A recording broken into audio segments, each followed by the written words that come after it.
નમસ્કાર મિત્રો, આપણે આજે બનાવી છે ઇન્સ્ટન્ટ કલાકંદ, જેના માટે મેં તપેલીમાં 1 લીટર દૂધ લઈ લીધેલું છે અને ઉકાળો આવ્યા પછી તેમાં લીંબુ થોડું એડ કરીને નાખી દીધેલું છે, જેથી આપણું દૂધ ફાટી જાય અને આપણને પનીર મળી જાય. આપણે આ કલાકંદ આપણે ઘરે બનાવેલા પનીરમાંથી બનાવી રહ્યા છે. તમે ચાહો તો બહારથી પણ લાવી શકો છો પનીર, પણ મેં આજે ઘરે પનીર બનાવેલું છે. મારું પનીર સરસ રીતે છૂટું પડી ગયું છે દૂધમાંથી, તો મેં એને ગાળી લીધેલું છે.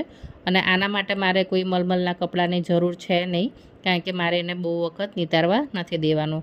જસ્ટ મેં ચોખ્ખું પાણી નાખી અને એક વખત જ હલાવીને કાઢી લીધેલું છે.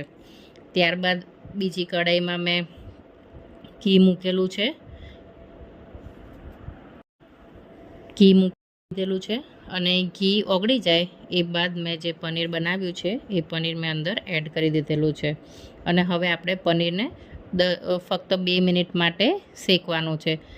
જેવી થોડીક અંદરથી સ્મેલ આવે પનીર શેકાવાની, એટલે એમાં મેં નેસ્લેનું મિલ્કમેડ એડ કરી લીધેલું છે. આ લગભગ મારું 100 ગ્રામ જેટલું પનીર તૈયાર થયેલું હતું. એમાં મેં 150 ગ્રામ જેટલું મિલ્કમેડ નાખેલું છે.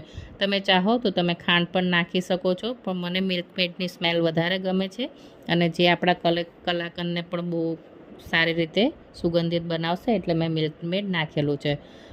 ત્યારબાદ મેં એમાં ઇલાયચીનો ભૂકો નાખી અને હલાવી લીધેલું છે અને ડીશમાં ટ્રાન્સફર કરી લીધેલું છે. ત્યારબાદ મેં પિસ્તાનો ભૂકો નાખેલો છે અને ગુલાબની પાંદડીઓ નાખી દીધેલી છે.